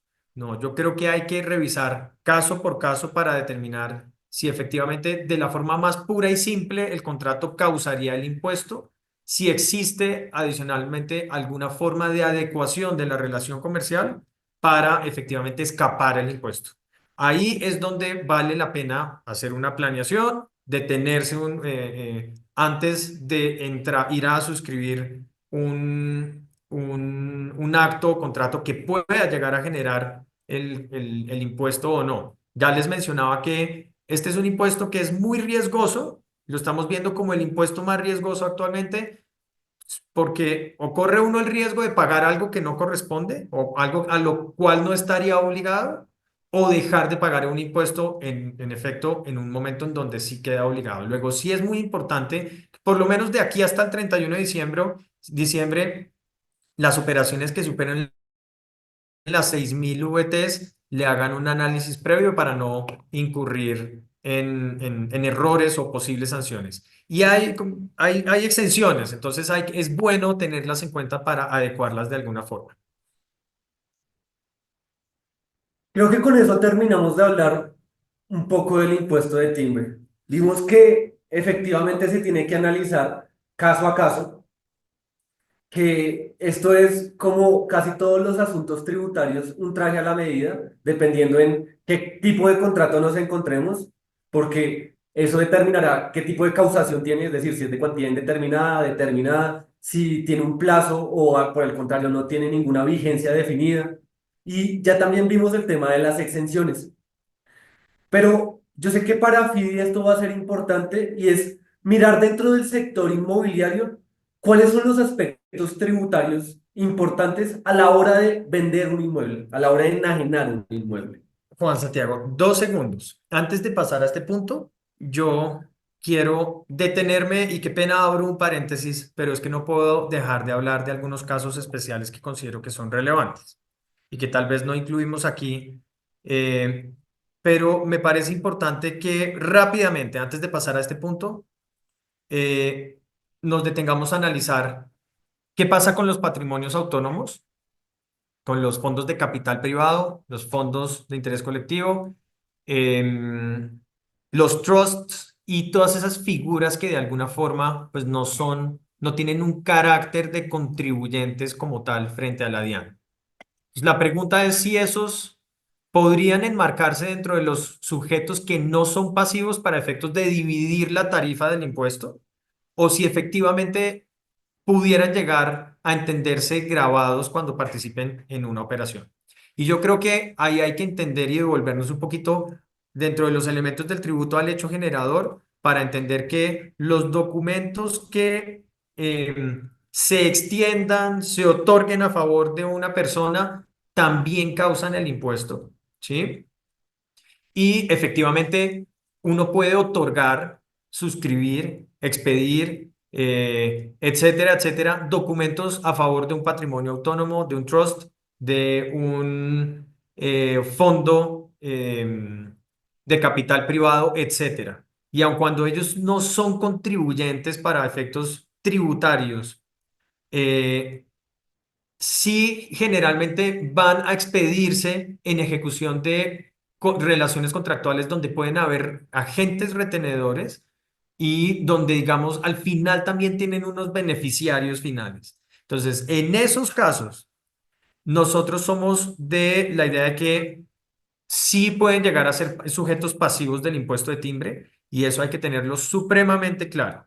Ahora, tratándose de patrimonios autónomos en especial, yo creo que es muy importante tener en cuenta que la causación del impuesto de timbre se tiene que medir efectivamente determinando qué es lo que se está haciendo en el negocio. Porque el impuesto de timbre se causa también por la remuneración que se le haga a los fiduciarios. Y sobre la base de esa remuneración, si cumple con todas las demás características del tributo, se va a causar el impuesto de timbre. Ese era uno de los puntos que quería que habláramos. Ahora, casos concretos que tal vez no tocamos tampoco. El impuesto asociado a operaciones corporativas que puedan llegar a causar el impuesto no de timbre, sino de registro en Cámara de Comercio, automáticamente excluye el nacimiento o la causación del impuesto de timbre. Por eso una capitalización de una sociedad, por más de que se haga por encima de los 6.000 VTs, es un acto que va a estar exento del impuesto. No va a causar el impuesto y no precisamente por las exenciones del artículo 530 que regula el impuesto de timbre, sino por la ley 223 de 1995. Actos en los que en los que hay transferencia de activos o que pueden llegar a tener cuantías significativas superiores a los 6.000 VTs que no causan el impuesto, los hay varios. Y yo creo que pues me voy a tener solamente a hacer referencia a, por ejemplo, aporte de inmuebles, que yo creo que es muy importante para el foro en el que estamos, el aporte de inmuebles a sociedades nacionales que puedan llegar a enmarcarse dentro de esas operaciones que son neutras fiscalmente hablando, no van a causar el impuesto de timbre porque adicionalmente son aportes que finalmente generan un impuesto de registro por el aumento de capital de las sociedades. La transferencia de inmuebles o activos con cuantías superiores a 6.000 VTs que se generen en actos de liquidación de sociedad conyugal tampoco causan impuesto de timbre. Se entiende que son operaciones neutras fiscalmente hablando. Las fusiones y escisiones que cumplan con los artículos 319 del Estatuto Tributario, es decir, esas fusiones y escisiones que se hacen sin que tengan un efecto fiscal, son operaciones que por más de que superen los 6.000 VTs, nuevamente no causan el impuesto. Adicionalmente, porque se considera que son actos sujetos al registro en el antecámara de comercio y por lo mismo excluyen la causación del impuesto de timbre.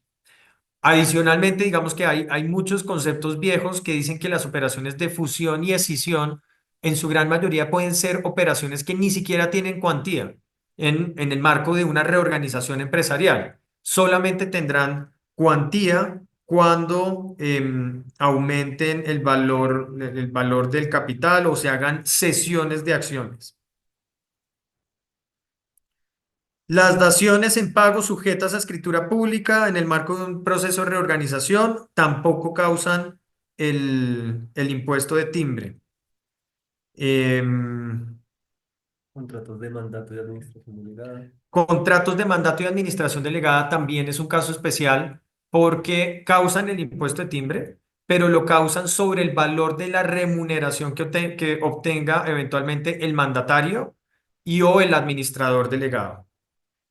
Creo que son casos, digamos, muy específicos pero no aislados del giro ordinario o del día a día en los que yo creo que valía la pena pues, detenernos unos minutos. Y ahora sí le doy paso a Juan Santiago para que usted pase al siguiente punto. Bueno, gracias, Juan Pablo. Como les indicaba Juan Pablo, digamos que con eso acabamos el impuesto de timbre y vimos que a pesar de que se veía sencillo, no es un impuesto tan sencillo y que se tiene que analizar caso a caso, pero nosotros también el enfoque de esta charla era un poquito que viéramos la carga tributaria, no solo con impuesto de timbre, para el sector inmobiliario. Y es, ¿qué tengo que pagar en impuestos cuando vendo un inmueble? Y por eso les quisimos mencionar algunos de los impuestos. El primero es el impuesto de timbre, que ya vimos que ese, más que en la conmoción interior, vimos que por virtud de la última reforma tributaria, la reforma tributaria Petro, va a pagar impuesto de timbre todo inmueble que supere los 925 millones de pesos y va a pagar una tarifa progresiva marginal del 1,5 al 3%. Lo siguiente importante es que cuando yo estoy vendiendo el inmueble, también voy a tener que pagar un impuesto de registro. También en la notaría me van a solicitar que esté a paz y salvo del impuesto predial y finalmente beneficencia. Esos como requisitos formales para poder vender un inmueble y vemos que la carga impositiva, además de ser formal alta, es un vuelco a muchos impuestos por tener un inmueble y querer venderlo. Finalmente, ven resaltados en diferentes colores la renta y la ganancia ocasional. ¿Por qué los pusimos en diferentes colores? porque dependerá si tengo ese activo fijo por más de 2 años o no, que aplico renta o ganancia ocasional. ¿Listo? Y ya vamos a hacer un poquito más de alusión a eso, pero les queremos mostrar esto que nos pareció tan interesante.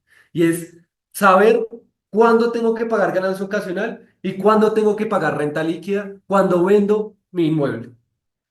Y digo inmueble, pero en realidad lo que debería decir es cuando vendo mi activo fijo. Activo fijo entendido como todo lo que no sea inventario. Y la gente ha asumido que entonces la mayoría de activos fijos son inmuebles, pero ¿cuándo voy a pagar ganancia ocasional y cuándo renta ordinaria? Ganancia ocasional es cuando tuve ese activo por 2 años o más y va a tener una tarifa del 15% sobre la utilidad, es decir, sobre ese mayor valor que recibí. Y la renta ordinaria va a ser cuando ese activo fijo permaneció en mi patrimonio por menos de 2 años y lo vendo. Y esa utilidad dependerá de si soy una sociedad o si soy una persona natural. En caso de ser una sociedad, voy a tener una tarifa del 35% marginal. Ahí. Voy a tener que pagar un 35% sobre esa utilidad. Y en caso de que sea una persona natural, voy a tener que mirar mis ingresos totales, no solo las de esta venta de activo fijo, sino todos los que tengo para determinar mi tarifa que va a ir del 0 al 39%. Entonces, vemos que a pesar de que uno diría, no, siempre que vendo un inmueble es ganancia ocasional, no. Tengo que mirar sobre cuánto tiempo lo tuve, ya que esto va a tener unas implicaciones tributarias, digamos que muy relevantes. Y al menos en la tarifa, una diferencia de al menos en 20 puntos de si es ganancia ocasional, que estoy generalmente en el mejor escenario, y en caso de renta ordinaria, en una tarifa del 35%.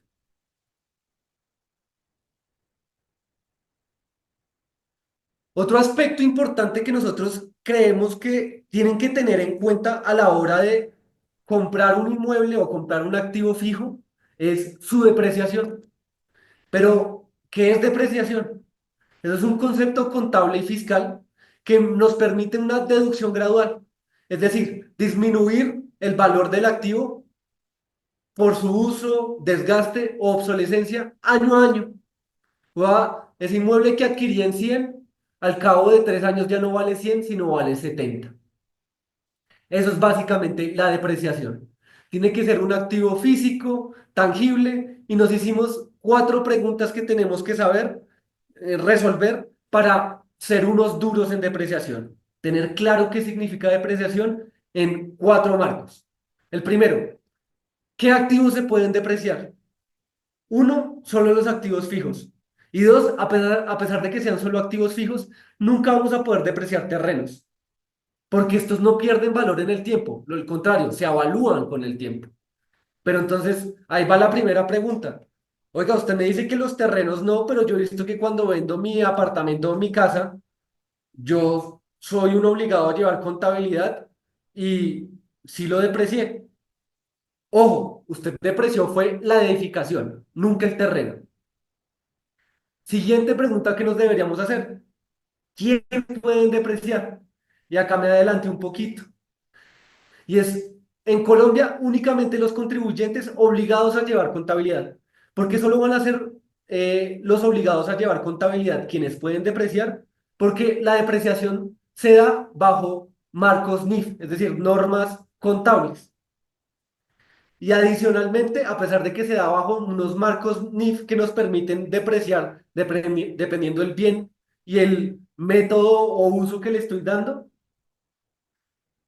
es importante que el estatuto tributario nos da esos marcos mínimos o máximos en los que podemos depreciar. Lo siguiente importante es cómo se calcula una depreciación. Y de nuevo, me adelanto un poco. La depreciación contable tiene diversos métodos de depreciación. Entonces los contadores, la mayoría que van a decir es, no, un método de línea recta, entonces si el activo vale 100 y tiene una obsolescencia o desgaste de 10 años, de precio 10 pesos por cada año, hasta que el activo valga cero.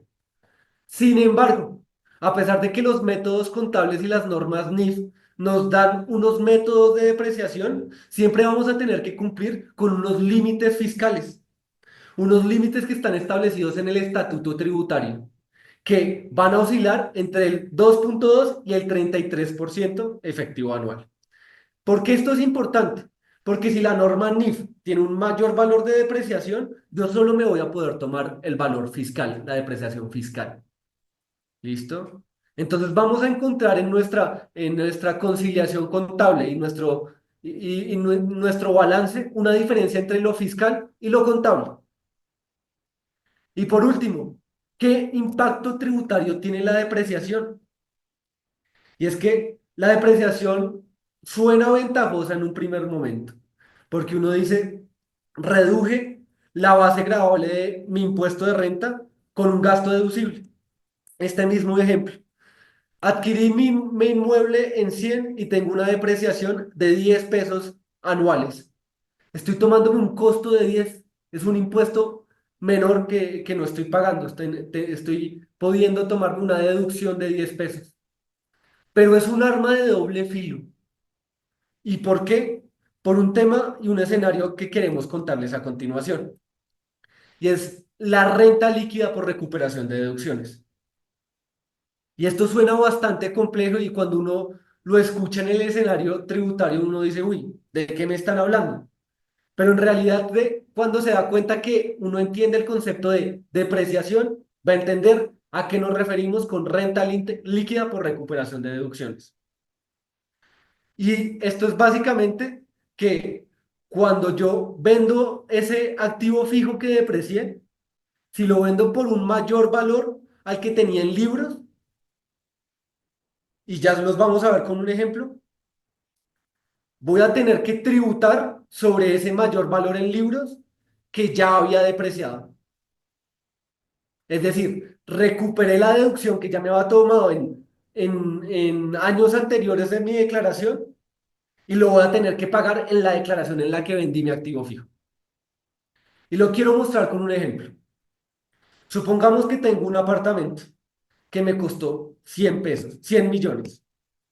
Y bajo el método de depreciación fiscal y contable, voy a hacer un método de depreciación línea recta, es decir, todos los años le voy a quitar 10 millones de pesos a ese inmueble, ¿sí? A ese apartamento. Al cabo de 3 años, ya lo deprecié en 30 millones. Es decir, que mi valor en libros ya no es del costo adquirido de 100, sino de 70 se va a volver. Y en esos 3 años llega un tercero, llega Juan Pablo y me dice, quiero adquirir su inmueble.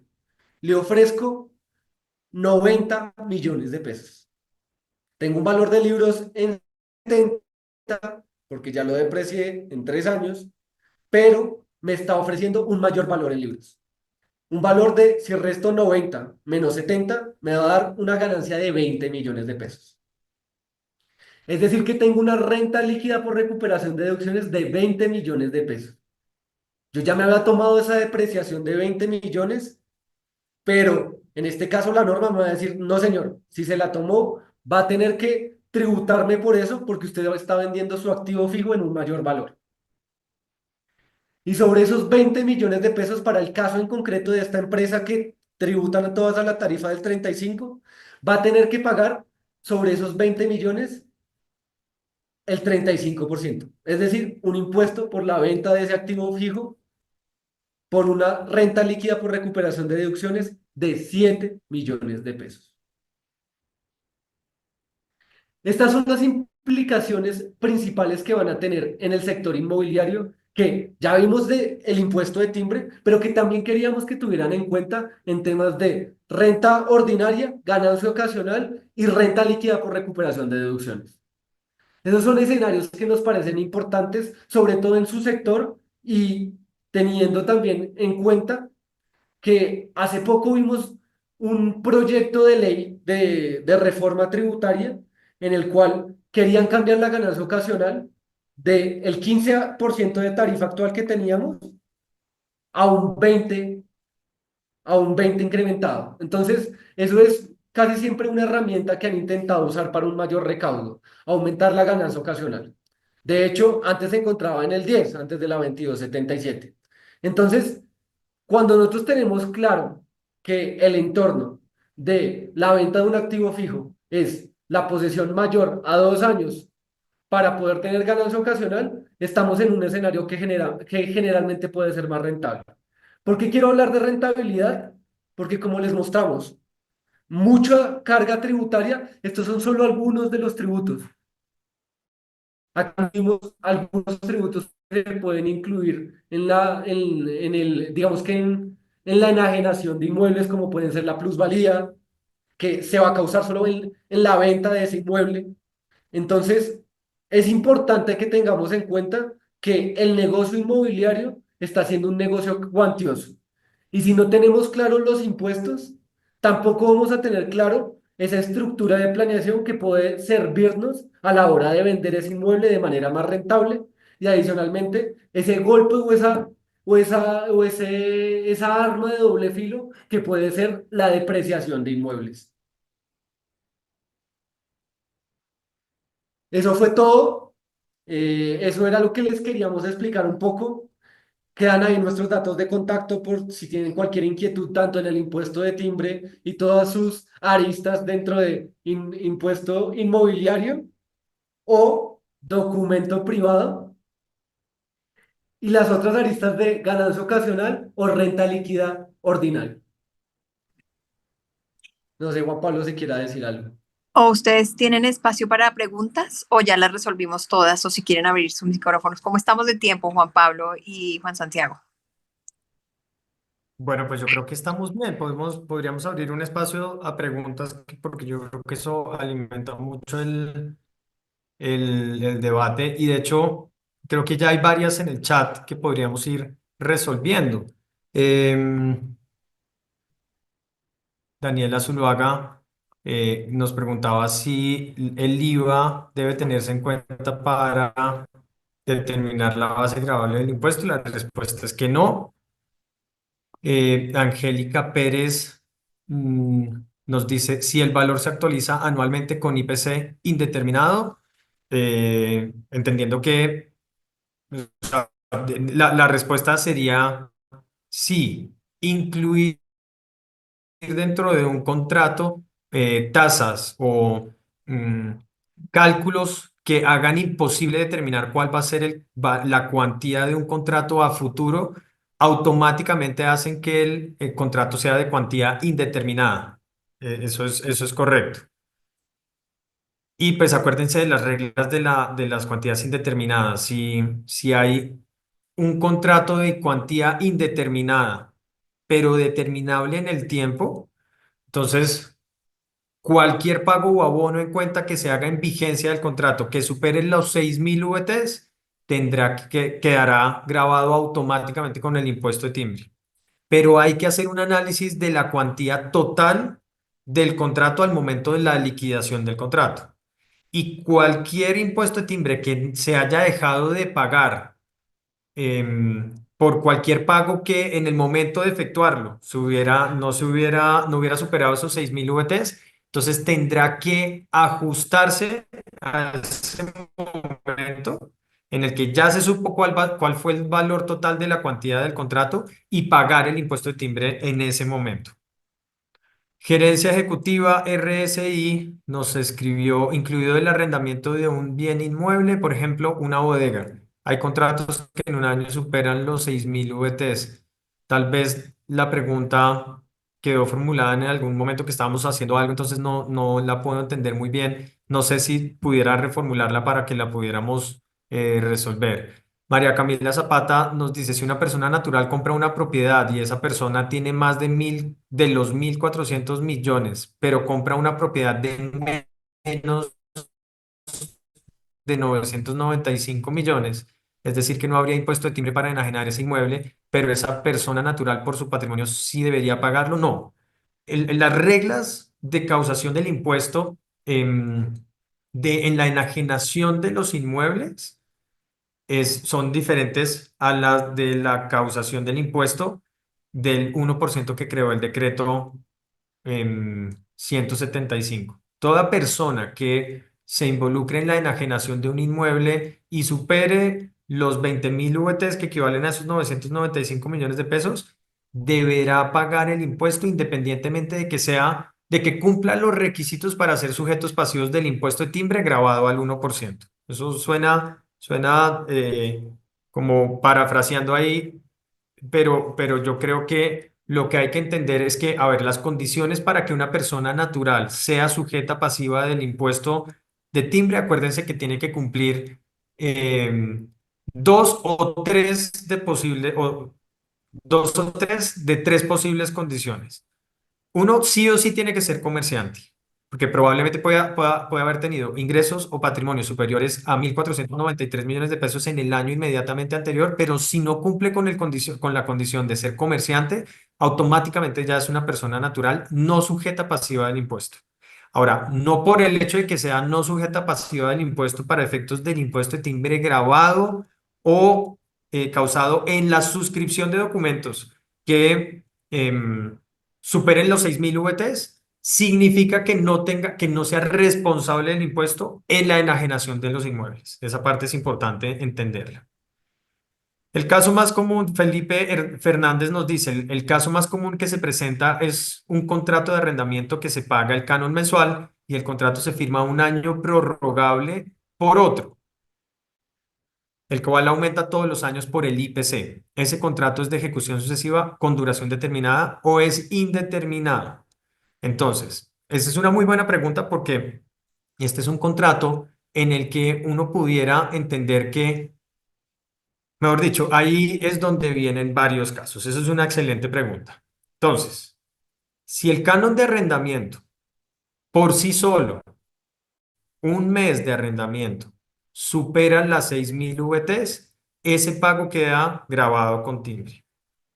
Si la suma de los 12 primeros meses que ya tienen una cuantía determinada son los que superan las 6.000 VTs, causa impuesto de timbre.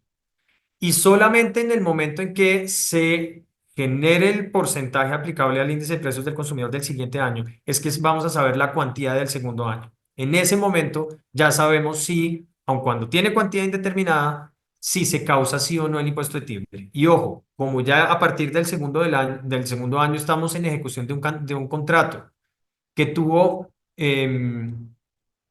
cuantía indeterminada, entonces cada uno de los pagos, si superan los 6.000 VTs, causa el impuesto de timbre. Si no lo superas, no los causa, pero en todo caso, al finalizar la ejecución y liquidar el contrato, deberá ajustarse el impuesto. Así dice el artículo. Dice, deberá ajustarse el impuesto por el valor que corresponda a la totalidad de la cuantía del contrato.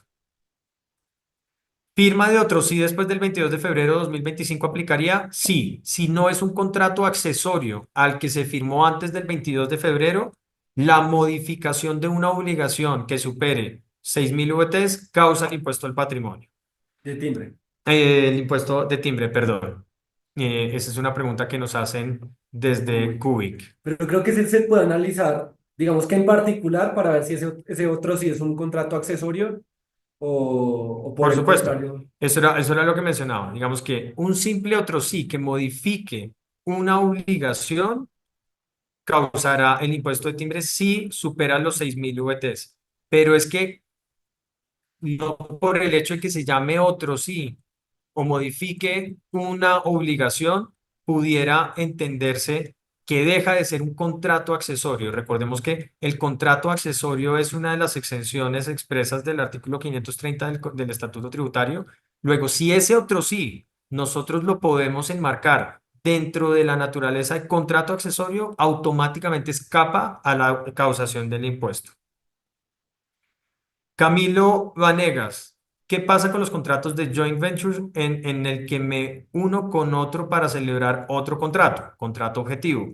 Y tanto el contrato de joint venture como el contrato objetivo superan las cuantías. A ver, los contratos de colaboración empresarial efectivamente están grabados con el impuesto de timbre. Tienen unas reglas muy interesantes y a mí, Camilo, me parece una muy buena pregunta por dos aspectos y depende. En principio, esos contratos de cuentas en participación o joint venture o colaboración empresarial son contratos de cuantía indeterminada. Al ser contratos de cuantía indeterminada, aplica la regla de si los pagos son mayores a 6.000 VTs, pues va a tener impuesto de timbre. ¿Listo? Pero también hay una regla de la DIAN del año 2000 en la cual dice que si el aporte de los miembros del contrato es mayor a 6.000 VTs, pues también va a tener impuesto de timbre. Entonces tocaría analizar es eso, si estamos por aporte o si estamos entre un contrato de cuantía indeterminada para saber si esos pagos que están haciendo, desembolsando, esa liquidación del contrato es la que va a causar el impuesto de timbre. Y en el caso en que esas dos sean mayores a 6.000 VTs, va a ser sí, vamos a tener que liquidar el impuesto. Listo. Luzaida Herreño, cuando en un contrato una persona jurídica firma en señal de conocimiento y aceptación sin que sea compareciente, debe pagar impuesto de timbre. Los testigos no están creando, modificando o extinguiendo obligaciones, luego no son sujetos pasivos del impuesto para ese específico caso. En operaciones de leasing, ¿qué pasa? Excelente pregunta. Extensión siempre y cuando el locatario ejerza opción de compra. Si no llega a ejercer la opción de compra, se causa el impuesto de timbre.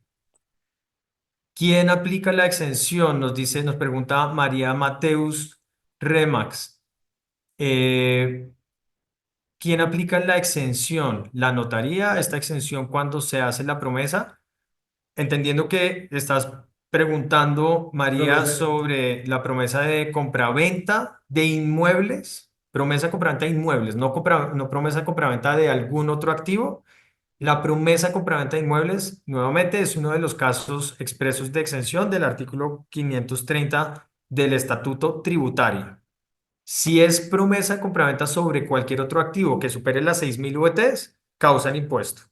Y digamos que la exención pues uno la tiene que demostrar. Ahí hay un reto bastante importante porque cuando hay agentes retenedores que son ajenos, digamos, a la relación comercial, queda uno sujeto a que pues, el agente de retención esté convencido, porque como agente de retención tiene una responsabilidad fiscal y si llega a participar en un negocio en donde presuntamente no se causa el impuesto, pero al final bajo una interpretación de la DIAN sí se causa, puede llegar a responder por el impuesto, ¿no? Entonces, pues la exención más que quien la aplica, ahí es que explicársela a quien pudiera ser el agente de retención en el contrato, ¿sí? Por supuesto, si hay notaría, acuérdense de la prelación de los agentes de retención y los notarios son los primeros en esa orden de prelación. Entonces, un notario sería el que aplicaría la retención o quien dejaría de aplicarla si es que lo convencen por alguna de las exenciones expresas en la ley. ¿Las sucesiones pagan timbre? Sí, se entiende que en las sucesiones hay enajenación de activos. Luego, si superan los 6.000 VTs, causa impuesto de timbre. Nuevamente nos preguntaron, ¿las herencias causan impuesto de timbre? Lo mismo. Además, muy particular porque esa pregunta tiene tanto de largo como de ancho, porque también si hay inmuebles que superan los 925 millones y se van a transferir a esos herederos, también habría impuesto de timbre sobre inmuebles. Eh, Listo. En los contratos de arrendamiento se debe liquidar al final cuando sepamos el valor total del contrato. Depende. Si es un contrato de arrendamiento en donde tenemos cuantía determinada, ¿sí? Es decir, que no queda sujeto a esas posibles condiciones que hacen imposible saber cuál, como el IPC, aumento del ajustes del IPC, del salario mínimo, lo que sea. Entonces, si son de cuantía determinada, causa el impuesto inmediatamente después de la firma del contrato, sobre el valor total del contrato. Si es de ejecución sucesiva con cuantía indeterminada, pero determinable, entonces se sabrá la cuantía del primer año de ejecución del contrato. Si el primer año por sí solo supera los 6.000 VTs, causa el impuesto de timbre en la firma sobre la totalidad del primer año. Si uno de los cánones por sí solo supera el valor de los 6.000 VTs causa el impuesto de timbre. Y si con ocasión de esa, digamos, reajuste que se va dando ya en ejecución del contrato para periodos adicionales, entonces ya entran las reglas de cuantía indeterminada que mencionábamos a lo largo ya de la charla. Aida Rodríguez nos pregunta: ¿quién paga el impuesto de timbre en una venta de más de 900 millones? Entendería que estás preguntando en una venta de más de 900 millones de pesos de un inmueble, y pues recordemos que no hay una regla que establezca quién es el obligado a pagar, sino que más bien ante la ausencia de una regla expresa por la ley, queda a voluntad de las partes definir quién lo hace. Lo que ha venido pasando desde el 2023, cuando entró en vigencia la reforma del 2022 y hasta la fecha, es que por costumbre ya las partes que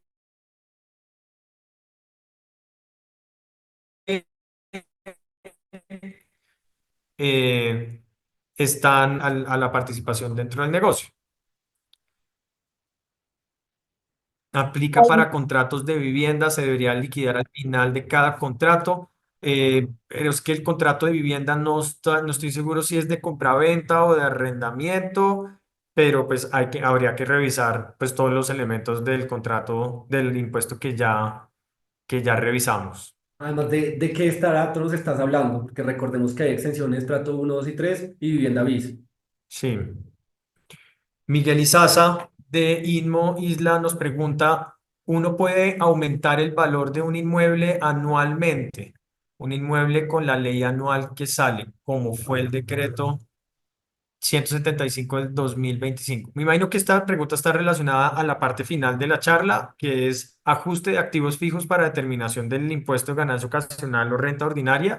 Y efectivamente hay varios métodos de ajustes de los costos de los inmuebles, y aquellos inmuebles que uno no haya depreciado o que habiéndolos depreciado, en todo caso uno puede ajustarlos por diferentes razones: por mejoras que le haga al inmueble, porque sencillamente las condiciones económicas alrededor de los inmuebles, porque construyeron algo que valorizó el predio y demás. Todo ese tipo de condiciones pueden hacer que uno haga avalúos de los inmuebles que sean sustento para pedirles a las autoridades municipales que ajusten el valor del avalúo catastral. Si uno aumenta el avalúo catastral, hay una sentencia del Consejo de Estado que ya estableció que el aumento, perdón, el valor declarado en el impuesto predial en el año inmediatamente anterior de la venta sirve como costo fiscal para efectos de determinar el impuesto, ya sea de ganancia ocasional o de renta ordinaria. Luis Antonio, muchas gracias por ese comentario. El acceso a este material yo creo que lo pueden tener por conducto de Afidi. Entiendo que Afidi va a dejar publicado ahí está la respuesta. Va a dejar publicada esta charla en YouTube. Y bueno, digamos que yo creo que nos encantaría poder responderles todas las preguntas. En todo caso, ahí están nuestros correos electrónicos, o por conducto de Adriana también nos pueden pues contactar. Con mucho gusto nosotros les resolveremos sus inquietudes. Y para no pues abusar más del tiempo de todos, pues les agradecemos que nos hayan acompañado, y esperamos volver a poderlos encontrar en un foro como este, ya sea para ahondar en temas asociados al impuesto de timbre o en cualquier otro asunto que pues sea relevante para todos ustedes. Muchísimas gracias. Muchas gracias. Juan Pablo, muchas gracias a CMM, a ti y a Juan Santiago por esta explicación tan detallada y todas las oportunidades que tenemos de conocer esta ley. Quería decirles que, como tú dices, queda en el canal de YouTube con datos de ustedes para que puedan contactarnos en el caso de alguna asesoría que necesiten, porque ustedes son especialistas en esto, así que pueden hacer consultorías con CMM Legal. Muchas gracias a todos los que nos acompañaron y gracias a CMM, Juan Pablo y Juan Santiago. Pero muchas gracias a ti, Adriana. Una última cosa: en mi correo electrónico le falta una G en el legal, mil excusas. Es jpsuarez@cmmlegal.co. Y en todo caso, pues ahí está el correo también de Juan Santiago. Y como les dije, pues igual por conducto de Adriana también podemos contactarnos para lo que necesiten. Y en la Mil cajita de gracias. descripción del video de YouTube también queda toda la información de ustedes para los que quieran contactarlos. Buenos días. Sí, buenos días. Juan Pablo, ¿cómo estás? Es que hice una pregunta por el chat, creo que no alcanzaron a llegar, pero quería preguntarte frente a lo del tema del principio de favorabilidad, ¿sí? Entiendo que aplica para los contratos de cuantía indeterminada, pero por ejemplo para los contratos de cuantía determinada de tracto sucesivo, como son contratos de arrendamiento que se hayan suscrito antes del 22 de febrero, pero que su primer pago se dé a partir del 1 de mayo, ¿aplicaría el impuesto de timbre o podemos aplicar el principio de favorabilidad? Es bueno, como les dije, revisar cada caso. Sin embargo, principio de favorabilidad aplica tanto para contratos de cuantía determinada como indeterminada. Sí, Ok, digamos, siendo un principio, aplica para todos los casos, siempre y cuando el contrato se haya firmado antes de la entrada en vigencia del decreto. ¿Sí? perfecto. Nuevamente, el hecho generador de un contrato de arrendamiento que se firma antes de la entrada en vigencia del decreto se da por la firma del contrato, no por el pago. Que recuerda el artículo que mencionamos del decreto único reglamentario que establece que el hecho generador y la causación del impuesto se da por el otorgamiento, suscripción, giro, etcétera, etcétera, o pago, ¿sí? Lo que ocurra primero. Entonces, Ok, como lo que ocurre primero es la firma de un contrato, es la firma del contrato antes de entrar en vigencia del decreto, pues sencillamente, en nuestro concepto, es un contrato que no causa el impuesto. no causa el impuesto por principio de favorabilidad. Muchísimas gracias. Bueno, que estén muy bien, mil gracias. Que tengas buen día. Chao. Gracias. Chao, chao. Feliz día para todos.